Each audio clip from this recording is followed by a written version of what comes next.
think there's a difference between somebody who wants to essentially have a job but work independently and somebody who wants to build a company. And recognizing that up front, I think, is really important.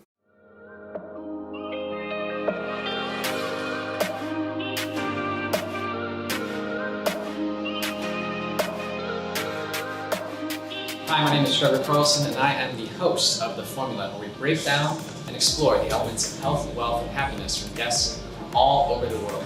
And today, I'm hanging out with my first boss that I interned with in college. Hi, I'm Shaun Linderbaum, CEO of BraceAbility. Excited to be on The Formula.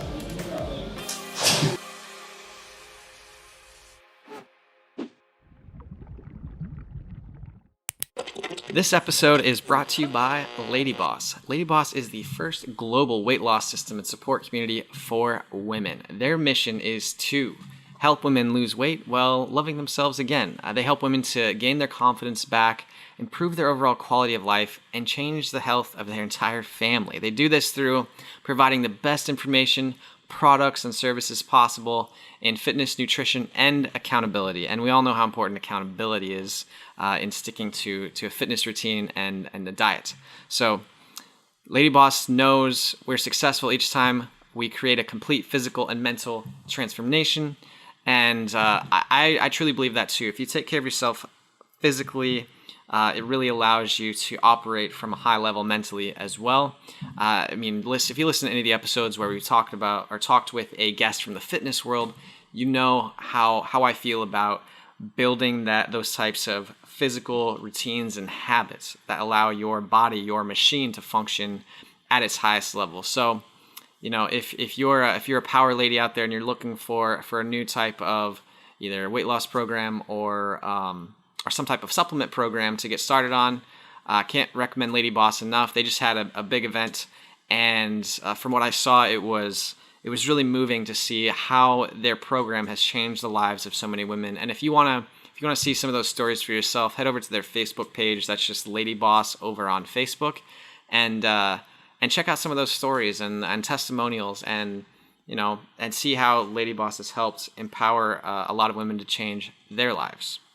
So if you would like to check out LadyBoss, feel free to check out the link in the show notes, or head over to theformulapodcast.com and click on the sponsored products tab, where you can get a link straight to LadyBoss's products and get yourself set up today.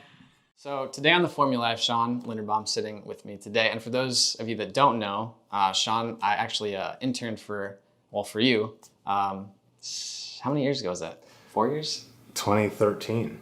5 years ago, yeah. Damn, that's a long time ago. And correct me if I'm wrong, but I'm pretty sure you said I was the best intern you ever had. You were definitely an intern, though. Okay. Yes. Yeah. That was the first internship I think I ever had in any type of business or marketing capacity. And I still remember... You're welcome. Yeah, thanks. You helped me get here today. Yeah. I still remember when we met at that, was it like Startup Drinks or something? Yeah. And then I met up with you and you're like, no, I know that this internship is unpaid and you're a psychology major, but you need to come work for me. And I was like, I don't know. And then you really sold me out. You're like, look, you need to learn these things. I don't know, you said some other stuff, and Kendra was like, Shaun, you need to stop talking. And just a normal day for me. All right. Yeah. So then I ended up working with you guys over the summer, and it was probably, like, for me, it was definitely like what I needed at the right point in time. I learned a ton of stuff that allowed me to kind of, get to where I'm at today, which is still figuring my shit out. So, so thank you for the opportunity to. I'm glad I could confuse you. You're fine. But yeah, in all honesty, it was an awesome experience. I learned a ton from you guys. I learned how to do a lot of stuff that I applied in other areas as well. So you have a ton of like business. I don't even want to call it entrepreneurship because I feel like you hate that word. But you have a lot of business experience. You've started 2 successful businesses now. And really, I mean, the one you're currently running, BraceAbility, and correct me if I'm wrong, it's been like in the 500, 5,000 fastest growing companies last few years. Yeah, number 753 last year. Nice. I didn't apply this year. Because you didn't want to win? Is that? No, I just wanted to get on the list again one more time, Yeah. once, and then I don't need it anymore. Right. But I needed it for a second time. Yeah. Yeah, I'm kind of curious as to why, but I'm gonna let that one slide. So take me back to when you first started, Sure. Because it was ClickStop was your first Yep. business, right? Yeah, so going all the way back to the beginning, I went to school at UNI for technology. So I really love technology, but I also really love business. And all throughout my childhood, I always thought about business and how could I start a business and what are ways that I can make money? How can I sell things? So I was always in that mindset. I just never really knew how I was going to do it. I never really had anything successful as a child. I mostly spent money on ideas. I didn't actually make any money doing anything. That sounds familiar. Yeah. I don't know. So in college, I knew that I really enjoyed technology. So I majored in that. Then I went to work for John Deere for a while because that's just the thing you did. You went and got an internship. In that internship led to a full-time job, and it was a career, and I was going to climb the corporate ladder, and everything was going to be amazing. However, during that time, I realized that working in a large corporation was really suffocating me. It's a fantastic company. I love the people there, fantastic company. It's just not for me. And it's because I have this entrepreneurship bug behind me, I guess. So my friend from college contacted me, and he knew that I knew how to do tech stuff and how to build websites. So he said, hey, could you help build me a website? So then as we got to looking at it more, we decided maybe we should turn this into an e-commerce business. So we started selling trucking supplies, tie downs, ratchet straps, that sort of thing, through the internet using very basic e-commerce shopping cart that was available at the time. This is in 2004, 2005. And that business started to grow. And it was very slow at first, but then fast.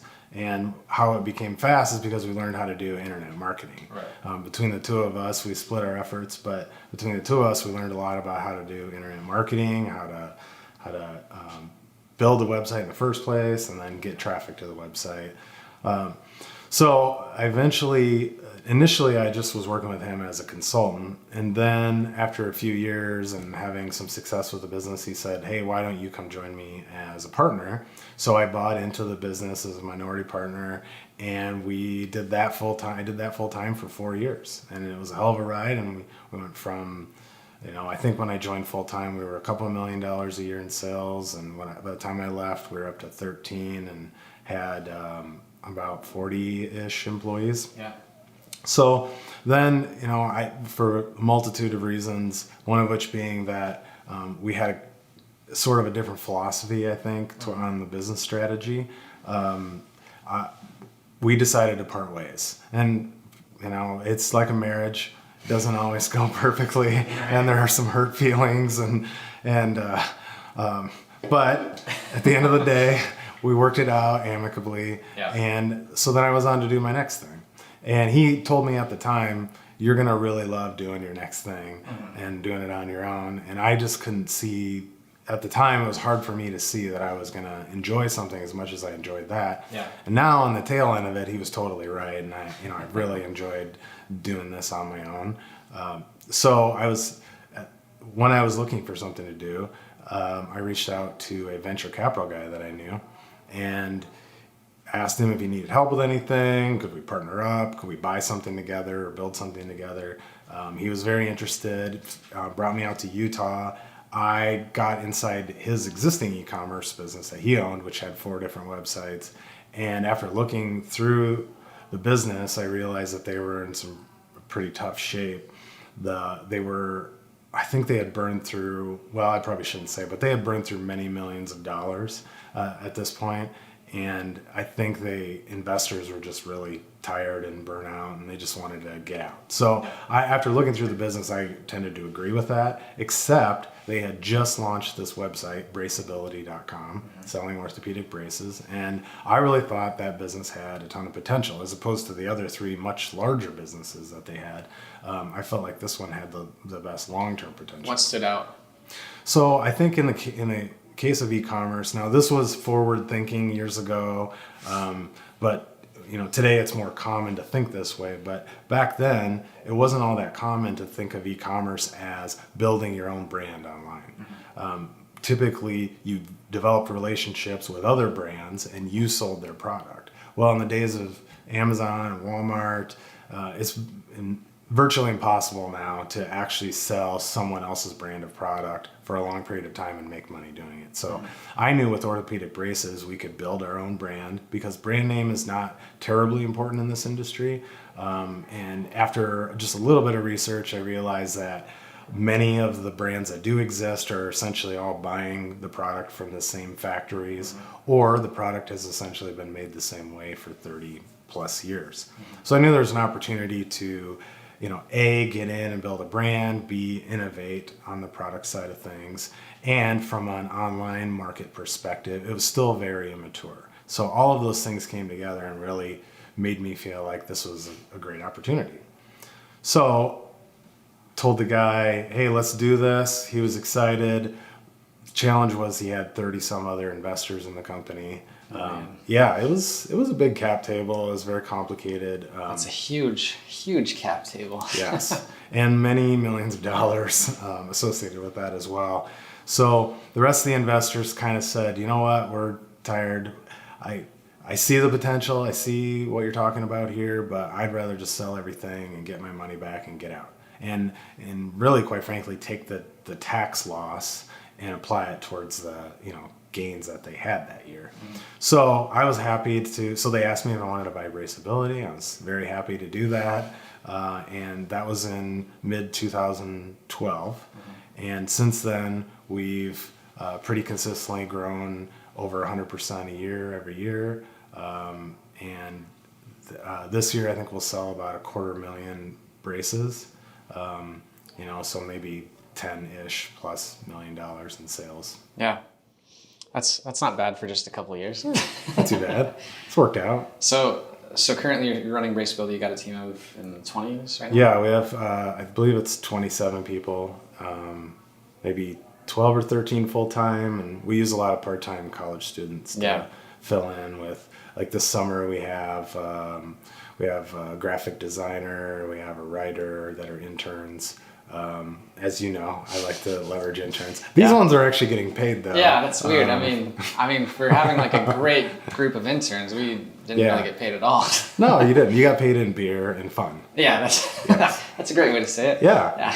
It's a good learning experience. Yes. So then shipping, repackaging, returns processing, that's all done by part-time people too. Gotcha.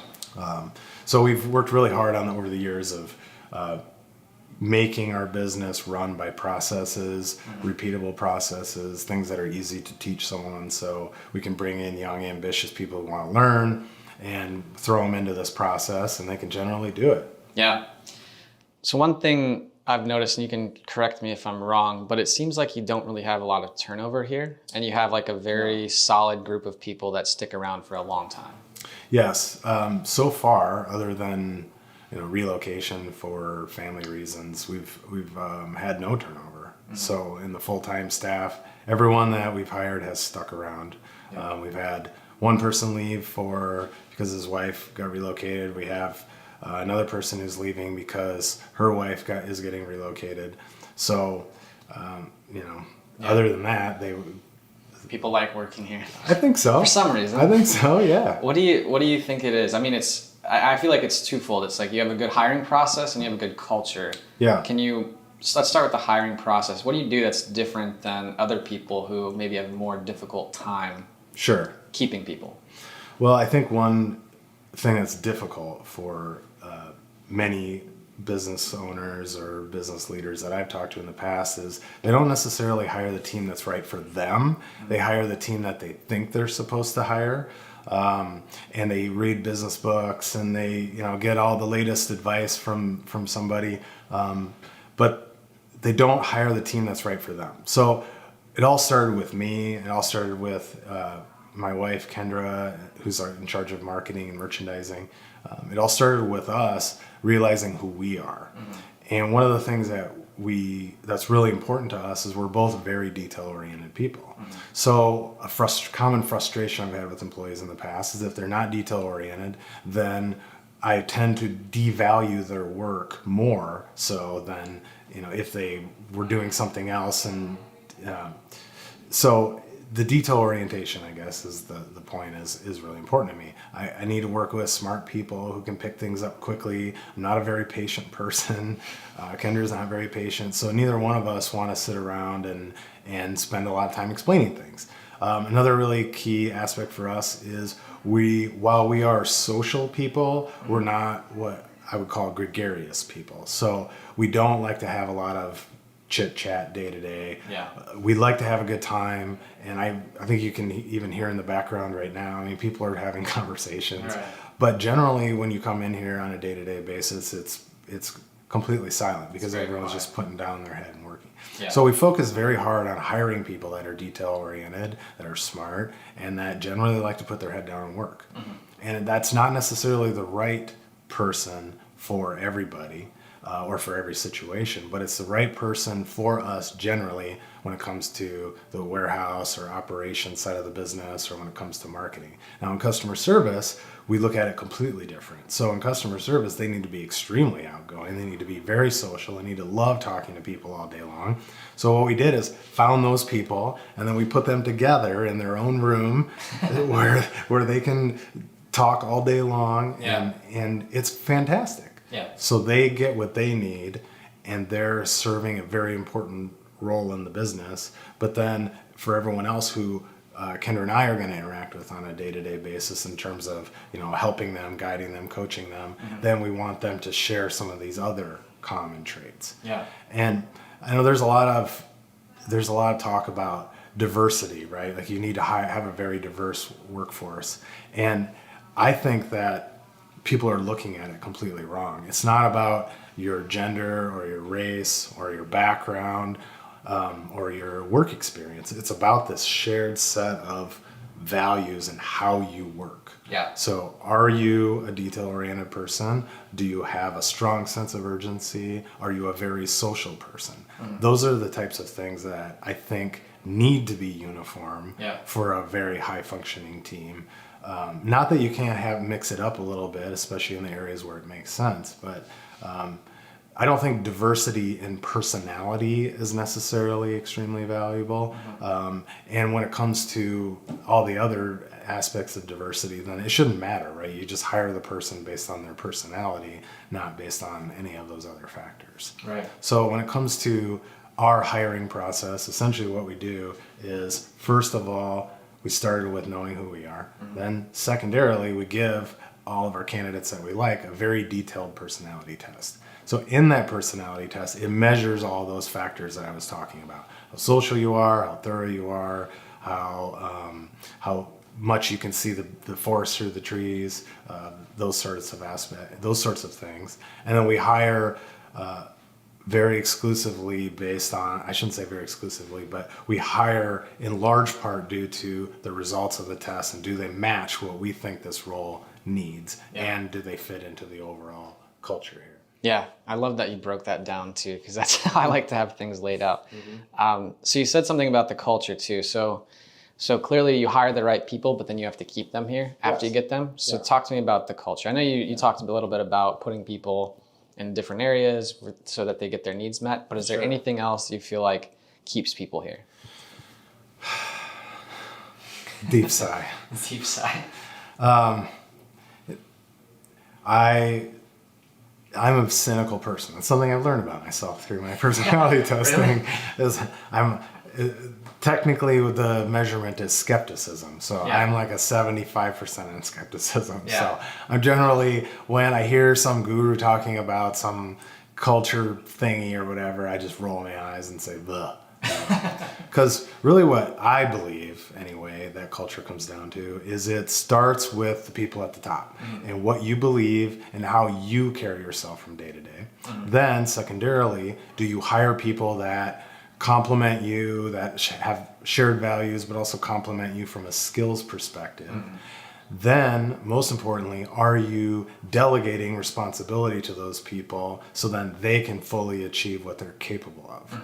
And that to me is your culture. Now, we have a pool table in the office, we have beer on tap, but really that comes down to stuff that I want. Yeah. Like, I like playing pool and I like beer. Yeah. And I like having beer 10 feet from my office. Yeah. So I don't do that because it is a culture initiative or because it's going to attract the right talent. I do it because I enjoy it. And therefore, I think other people that also enjoy it will be attracted to work here as well, which is generally going to be the people that have, shared interests and values to me. So do you ask people in the interview process if they play pool or like beer? No, it is not a criteria. If they bring it up, then I say, Are you any good at pool? Do you want to be my partner? Yes. I am looking for my next challenge. The last person who actually surpassed me in pool skills, he's the one who relocated. So I'm looking for my next... He relocated after he got better than you? Is that what you're saying? Yeah. I conveniently kicked him out when he started beating me. It's weird. I'm the best one again. I don't know what happened. So you don't have a director of happiness, clearly. You're looking at him. Oh, jeez. I'm the happiest person you'll ever meet. I can tell. I mean, I think if I walked in and you're the director of happiness with all the bright colors in here, I would be overwhelmed. Stark white walls. Nothing. Solemn face. Yeah. So how do you feel today? Yeah. God. So you've done most of your work in e-commerce, and most of it's, all of it's really been e-commerce or online. Yeah. What do you think? Because a lot of people have tried to build a lot of the same things that you have. Mm-hmm. They get into drop shipping, they do all kinds of different stuff, and Yeah. they see different levels of success. But what you've been able to do is through the last 15 years, right? Yeah, I guess so. Was it two? Thanks for the reminder. Did you say 2002? 2003, 2004 is really when we got started. Yeah. 14 years. Yeah, I was like doing the math. Like, how do you add? You're a psychology major. Yeah, I know. Not a math major. Yeah, right. Okay. Thanks for that. Not very detail oriented either. So 14 years, you've seen a lot of success over that time. What do you think has differentiated you in your ability to sustain that success versus other people who maybe haven't either reached the same level or have reached it and then kind of, their business has failed? What's been the difference for you? So first of all, you're assuming that I feel like I am successful, which is a big leap, but I have accomplished some things. There are many ways to earn a living. Mm-hmm. And in most cases, I would tell a person, go work for somebody else and save. That's probably that's probably the best way to having actual wealth and not having gray hair when you're 35. Mm-hmm. However, if somebody really does want to start a business, they really want to do their own thing, then I think there are, again, multiple ways to do it. You can think more short-term oriented, which is a little bit more towards having a job, but you're in more control of your time. And then there are people who want to build a business for the long term that will stand the test of time. And I've always leaned more towards the stand the test of time kind of business. So you suffer severely for 2 to 4 years building the business, then because you're investing for the long term. Mm-hmm. So that's the thing that I do differently than a lot of people is I always invest for the long term. So I could buy this system here for $10 a month, or I could get the $100 a month system, but the $100 a month system is going to last me for 5 years, and it has features I won't use today, but I know that I will use them at some point. Or do I buy versus rent something? Like right now, we just leased this really expensive printer to be able to print our own stuff. And it's like the whole thing seems ridiculous, right? Because you can just outsource it to any of 10 printers, and locally that would be happy to do it. But I know that our volume of printing is going to continue to grow, and over time it'll be substantially cheaper for us to do that. So a little short-term sacrifice for long-term gain. We just hired a full-time controller who's a CPA, and I definitely would not need to run the business. I would not need a controller with a CPA with her kind of upside potential. However, I'm investing for the long term. So I'm going to suffer some financially in the short term for the long term gain. I don't find anything wrong with somebody who would prefer to freelance, or they build a business that's basically going to earn them a living for 12 or 18 months, and then they're going to have to do it over again. Because some people are inspired by that process of creating the next thing over and over again. Some people are always have a new project going, and so they have to find a way to turn their interest in creating projects into income. And that's totally fine. My approach is to invest for the long term. Yeah. So suffering. That's my advice. Suffer, and you can build a business. Yeah. For the long I mean, you don't have any gray hair though, right? Yeah. I get a little bit right here on my beard. Yeah. Okay, I didn't even notice, so it doesn't count. Thanks. Okay, so let's back up a little bit. Let's assume that you had to start a new e-commerce site tomorrow. Sure. Like somebody came in and they offered you like $1 billion for BraceAbility. Well, maybe that's unrealistic, but you're like, all right, I'm out. Take less. Right. And you have to start a new site tomorrow. Let's say you don't have a budget. You're just going to go do it. Okay. I guess it doesn't make sense if you have $1 billion, but let's say you have to start over tomorrow. I would not work. I would not start another business. You'd probably get bored, but yeah, I'd do something. Yeah. So you got to start tomorrow. I understand the question though. So things have changed so much in e-commerce over the years. So in the first phase of my e-commerce career, it was all about SEO, paid advertising, like just learning all the tips and tricks and doing it better than the next person. And in some cases, just getting access to the product in the first place was hard. So in the second phase of my e-commerce career, it became a little bit more about building a brand and using that to enhance your online marketing efforts. And then the age of Amazon came about as part of that as well. So now, if I was to start a third phase of my e-commerce career, it would be very different because the atmosphere, the environment, the competition is totally different. Amazon is completely clobbering anybody who's selling a branded products, and now they're getting into the private label business themselves too. So I take inspiration from, here's a really good example. I'm a sucker for these direct-to-consumer online businesses. So I just bought a Quip toothbrush the other day. Oh, nice. Actually, I bought 4 of them. So the whole family's got them. That's awesome. So QUIP.com.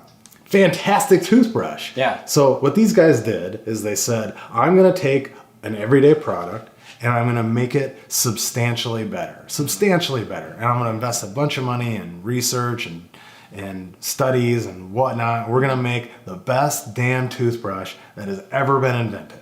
And then we're going to completely skip all the traditional ways that you sell. And we're going to sell direct to consumer, and we're going to leverage influencers and Instagram and Amazon. We're going to leverage it all.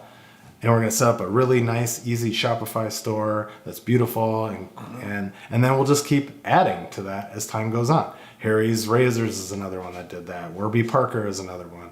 And eventually they're all circling back around and they're going to start retail stores and the whole big pendulum will swing back again. Yeah. But that's how I would start. I would try to find a totally broken product or a product that could be improved substantially. And then I would market it direct to consumers. Yeah. And these direct to consumer businesses like Quip, like Warby Parker, like Harry's Razors, they're getting tons and tons of money from venture capitalists to do this at ridiculous valuations. Yeah.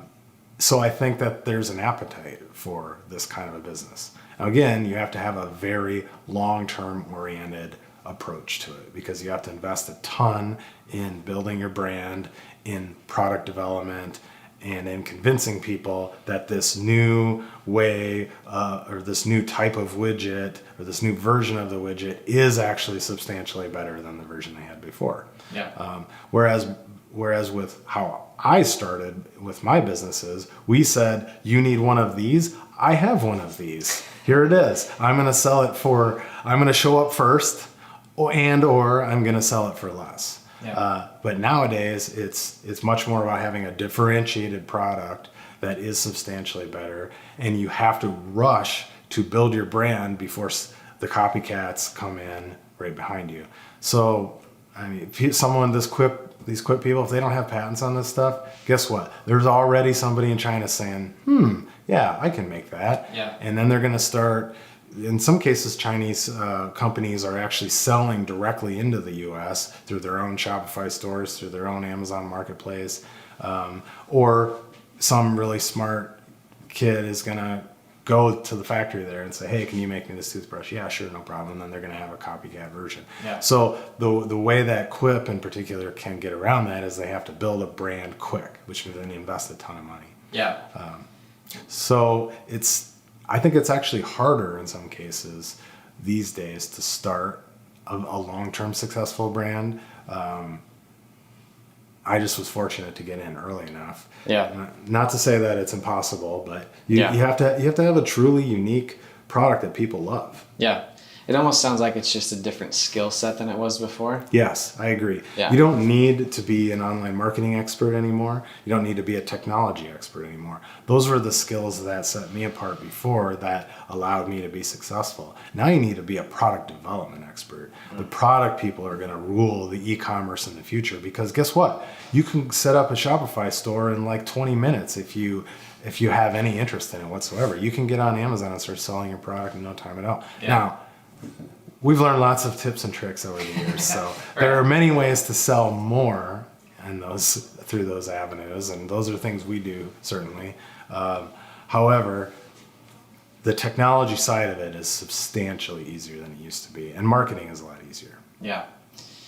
Do you have any product ideas that you have that you wanna do first?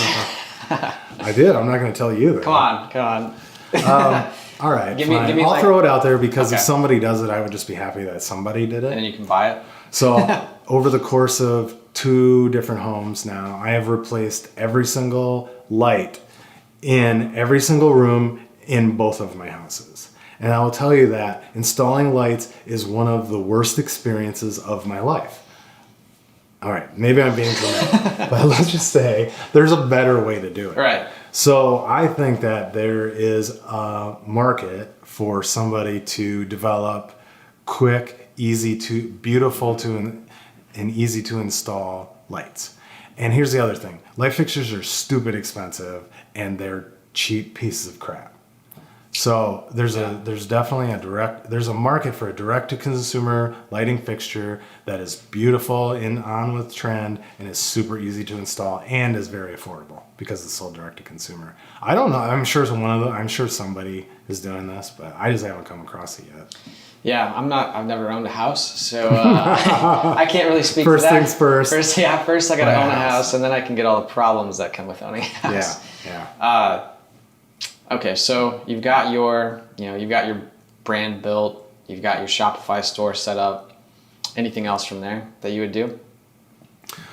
I think customer feedback, while it's crushingly depressing sometimes, is also one of the most helpful things when you're in that mode of developing better products. So your customers are going to tell you exactly what they do and don't like about it, especially if you ask.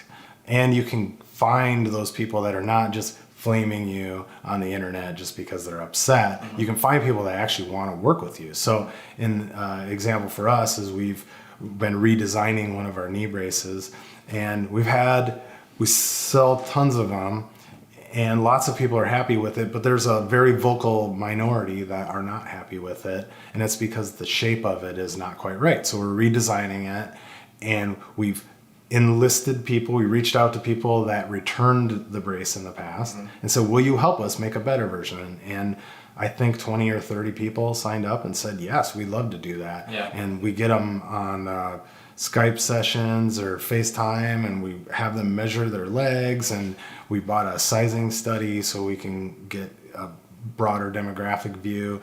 We're making prototypes. We send them to these people. They give us feedback. So that's really the next phase, I think, once you launch a product, is now you need to improve it because inevitably it won't be perfect. Yeah. And there are more things that you can do to make it better.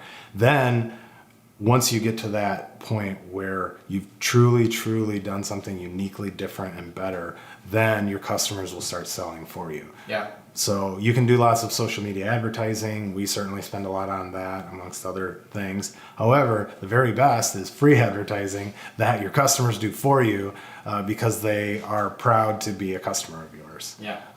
So I'm not a social media person, so I'm not going to go tell anybody that I bought a Quip toothbrush, but I'm very happy with it. So if I was a social media person, I would have told someone. I would have said, yeah, you should buy this. This is pretty cool. You got an affiliate link for Quip? Is that what's going on? I should do that. There you go. Send it over. I'll put it in the show notes. Yeah, right.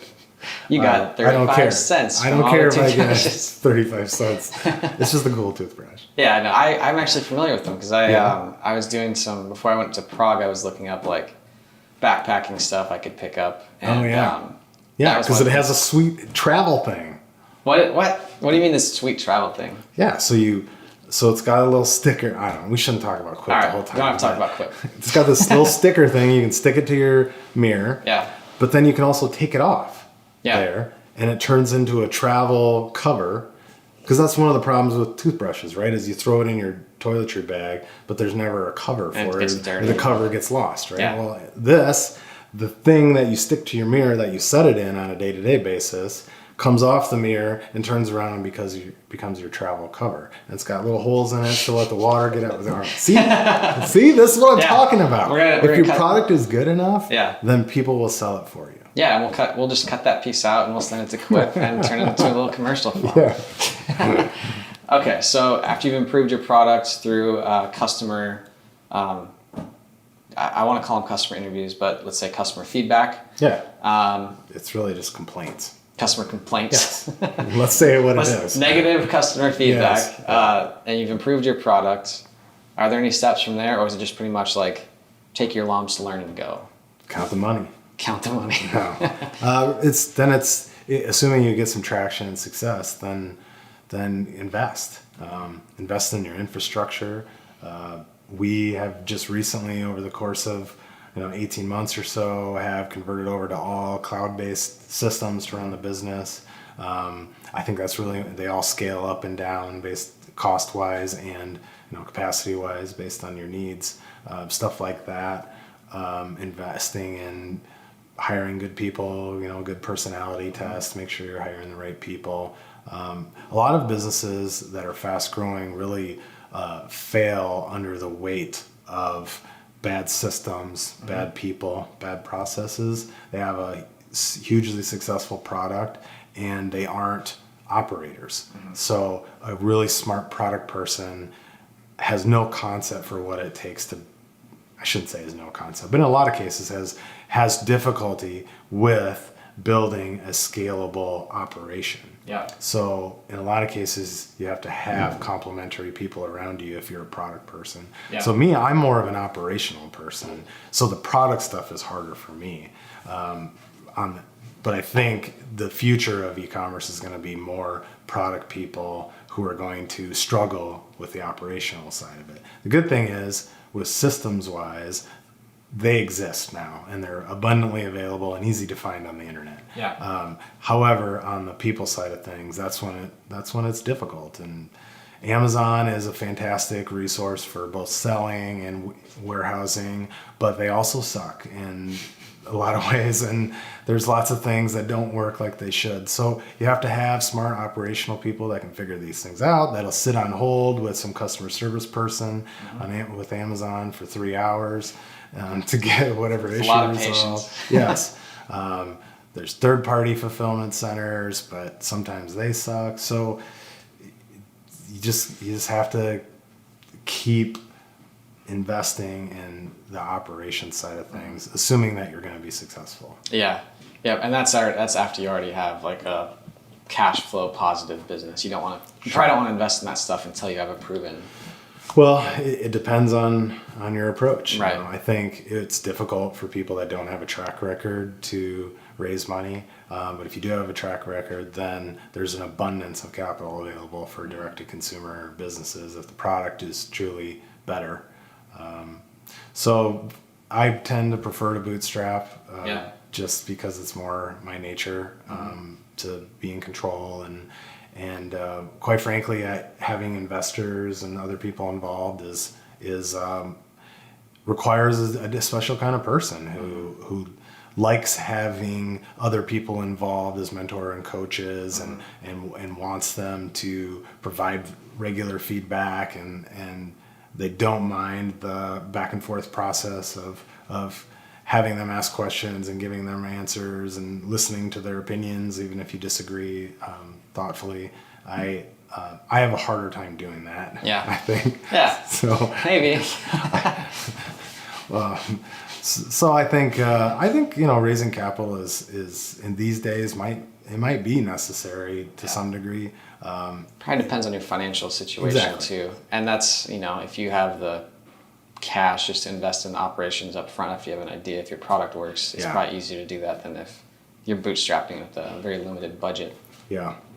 And if you're developing a completely brand new product, like in the case of the toothbrush, right? It's made out of plastic. So you got to create molds. So they probably invested whatever, a couple $100,000 in molds. Yeah. So there are some upfront expenses that are substantially higher when you're developing something brand new. Yeah. So, I think, but that's the way that you build a business for the long term too. Yeah. And I think some people who know how to hustle and can go out and do pre-sales or Kickstarter and raise money up front for these things. There are ways to raise capital without having to bring on investors. I used to think that doing a Kickstarter was a really good idea, except then I started really thinking about it when I actually figured out how finances work. And it was like... You just learning about money? Yeah, a couple days ago. Okay. I hadn't thought about it in terms of Kickstarter, but people raise this money to produce 100 or 1,000 products, and then they sell those 1,000 products. They get that initial first 1,000 or 100 sales out the door, but then they basically have now this small amount of time, this budget that they've accumulated, whatever their profit margin is, to now figure out how to actually sell the product. Right.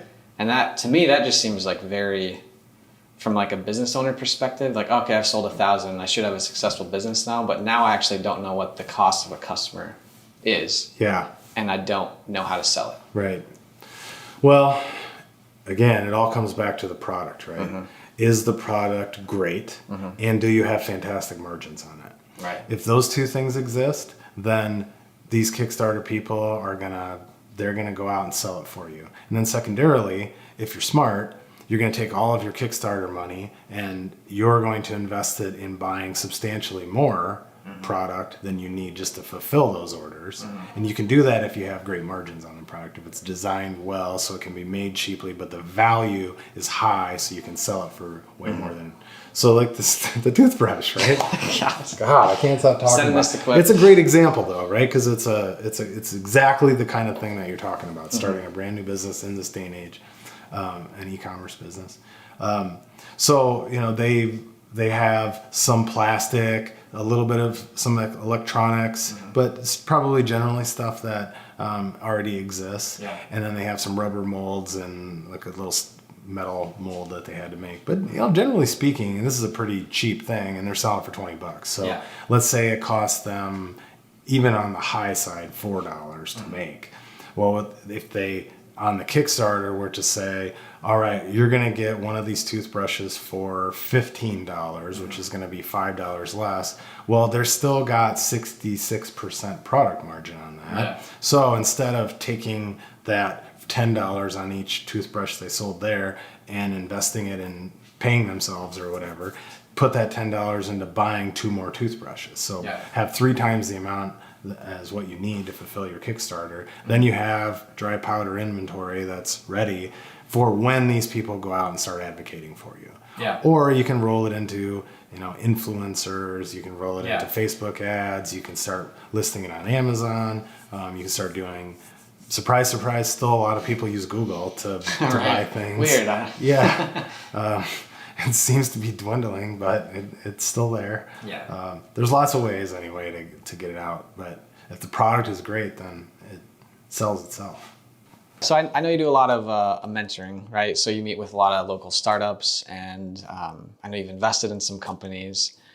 I guess I'm curious as to, because we've had these conversations before where you're like, dude, you need to do this. And I'm like, oh shit, you're right. Should have known that. And I feel like I do a good job of listening, but what are the most common mistakes that you see pop up with these startups or companies that you invest in? And how do you work through those mistakes? Sure. I think that they're fundamentally, again, like I was mentioning before, I think there's a difference between somebody who wants to essentially have a job but work independently and somebody who wants to build a company. And recognizing that up front, I think, is really important. And they are both entrepreneurship. It's just a completely different kind of entrepreneurship. Are you building a business that is going to have employees and where you're going to be the CEO of the business? Or are you going to be a one person or just a few people operation where you're doing something a profession that you really love, but you're not building a business? Yeah. And I think a lot of the people I encounter are more on I want to control my work schedule and do this thing that I really like doing, but I'm not necessarily gonna build a 20, 30, 100 person company. So I think just recognizing that up front, what is it that I'm trying to accomplish? Don't think that these two things are the same or that one is more valuable than the other. I mean, financially, maybe one would be more valuable than the other, but for your life and what you enjoy, that's way more important. So find out the thing that you enjoy, because then you'll put the most time and effort into that. So if someone was to say, I don't want to be, essentially, I don't know what to call that, but it's essentially like a full-time freelancer. Yeah. I'm not going to be a full-time freelancer doing a job or profession that I love. Photography, videography, graphic design. I don't know what you do, but stuff. Content producer. Yeah. That's kind of your thing, right? Yeah. You'd like to create content, and particularly in this industry. So that's a different thing than creating a business and being a CEO of a business. Yeah. So if you're going to be the CEO of a business, then the thing that I think I see most people get stuck on is they don't adjust fast enough, or they quit before they see their adjustment pay off. Now, let's be frank, right? There are smart and dumb people in the world, and there's Darwinism, and some people are going to survive, some people are going to thrive, and some people are going to die. And that's just the way of the world. So not everyone is cut out to be the CEO of a large business. It's just we all have our strengths and weaknesses and different personality traits, and you just have to be a special kind of, I don't know, weirdo slash sociopath to be a CEO. Are you self-diagnosing right now? Is that what's going on? Definitely a glutton for punishment, I guess. Yeah.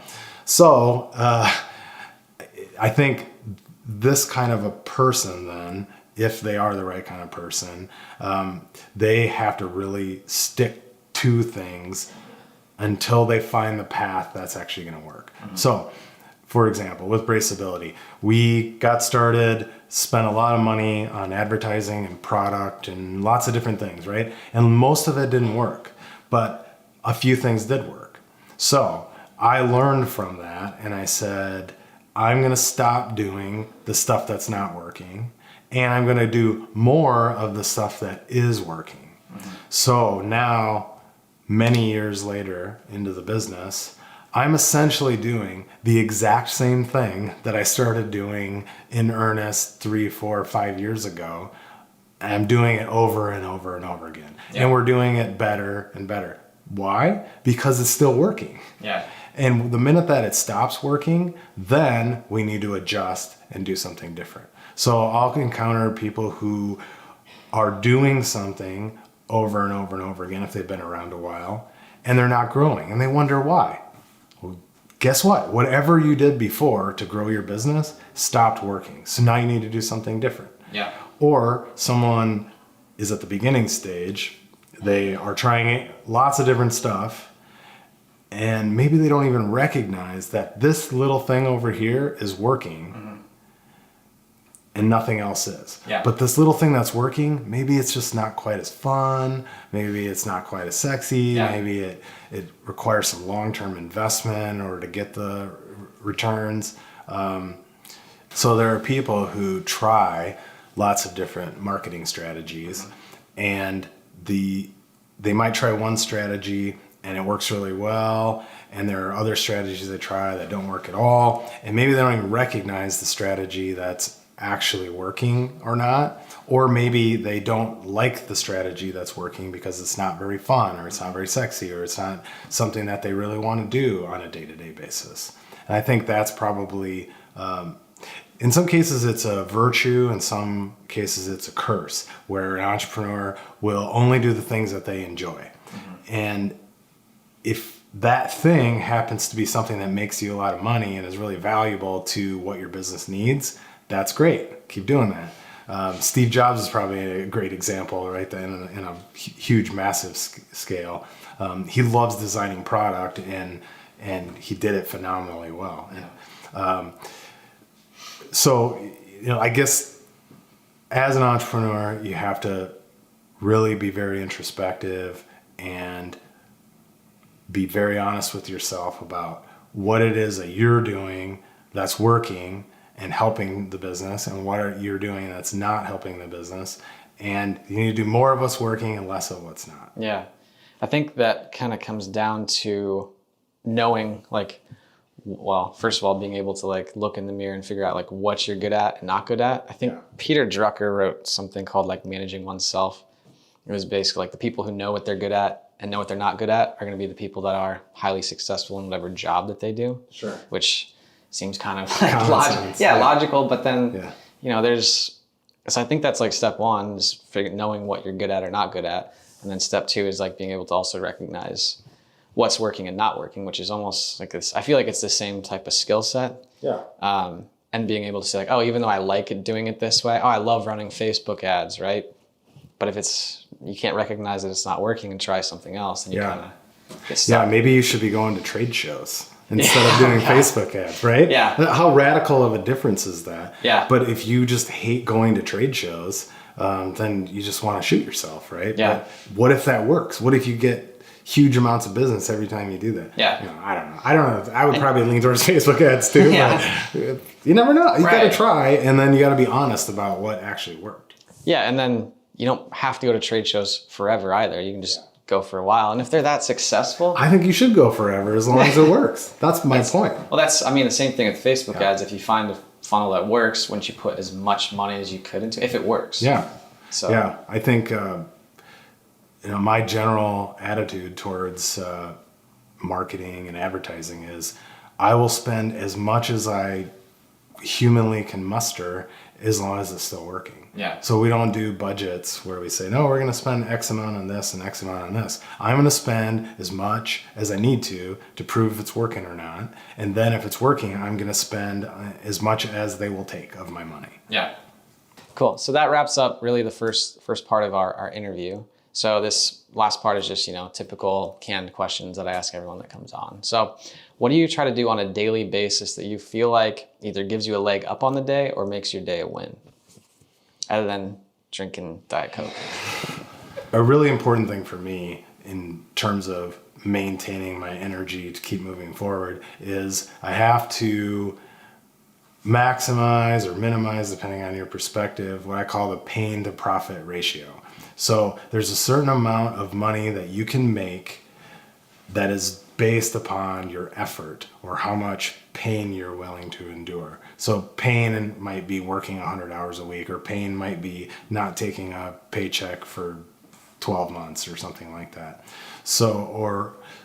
But in the point where I am now, it's a lot more about time, right? That's pain for me, is if I have to commit loads and loads of extra time to the business, then I consider that pain. So the question is what dollar amount am I getting back out of that investment of time?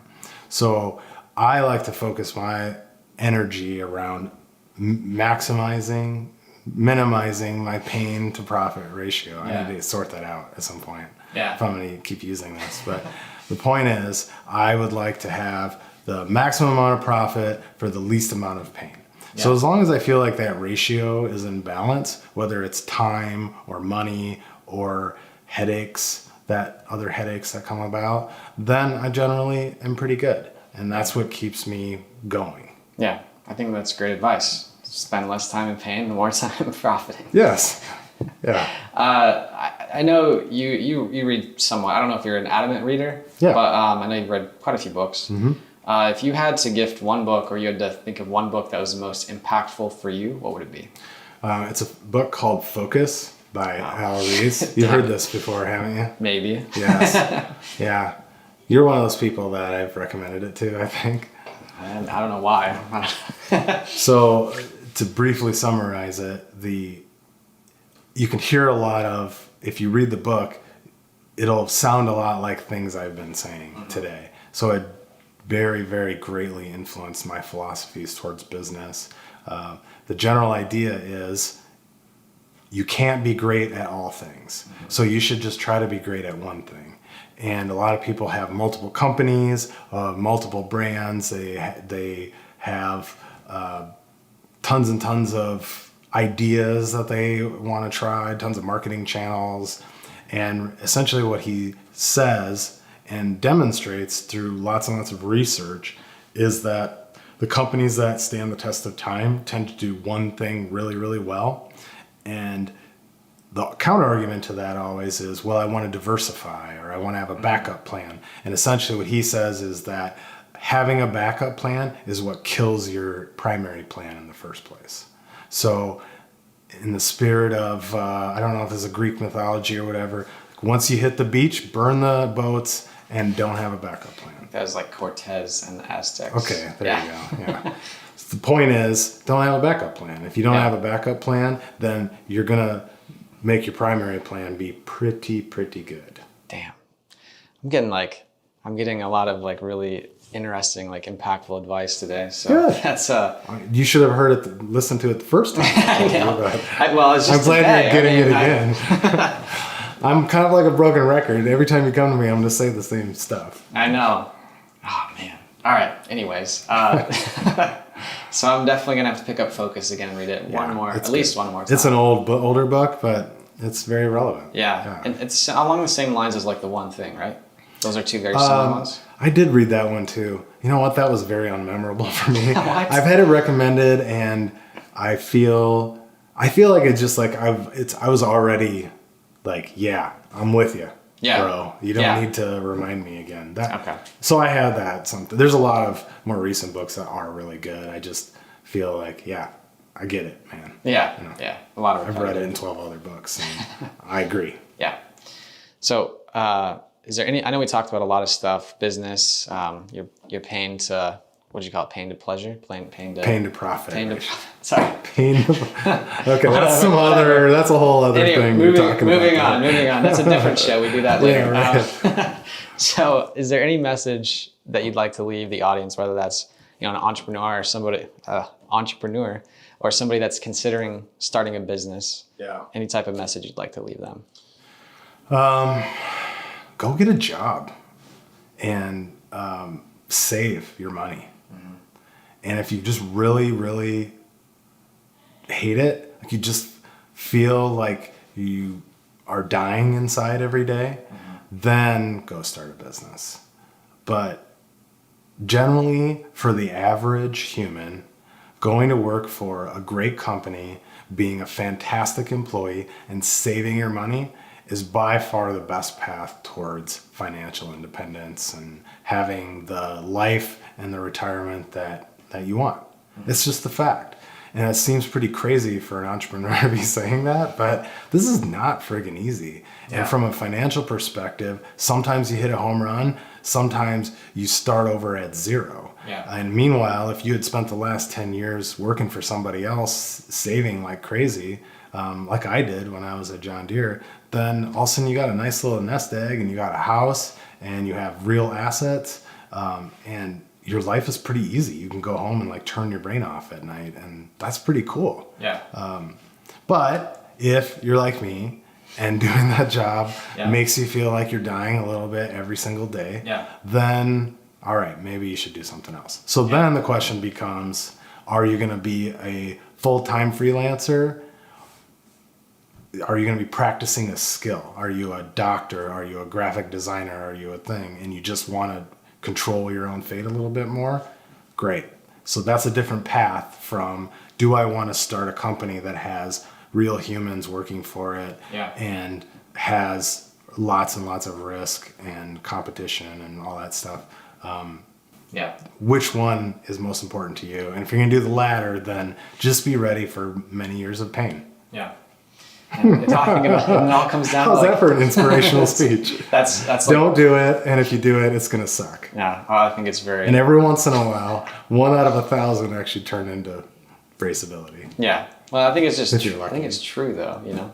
Like, I don't even know what the stats are. I just know like tons of businesses fail every year. And I mean, a lot of people try a lot of stuff, doesn't work out, speaking from personal experience too. And it's really not always fun. It's like, I have to stay until 11 again tonight? This is great. Anyways, if they want to check out anything at BraceAbility, or, you know, let's say somebody wants to find some of your stuff for inspiration. We are easily found on the internet. Google BraceAbility. So if you hurt yourself, need a knee brace, back brace, anything to make yourself feel better that is legal and goes on your body, we pretty much have it. So braceability.com. Awesome. Well, thanks for taking the time, Shaun. Yeah, my pleasure. Well, ladies and gentlemen, that is a wrap for this show. Thank you for tuning in. I'm your host, Trevor Carlson, and I appreciate you taking the time to stop by, and whether it's viewing our episodes or listening to our podcasts or reading our blog posts, all of you guys really help keep this show going. So I much appreciate your time and attention, and hopefully we provided a little bit of value for you. Now, if you're interested and you think you might enjoy getting some blog posts, emails, other podcasts, guides, any of that sort of thing sent to your inbox every week, go ahead and head over to theformulapodcast.com and sign up for our email list today. That's a wrap for this week's show. Thanks again, everyone, for stopping by, and I look forward to you tuning in next time.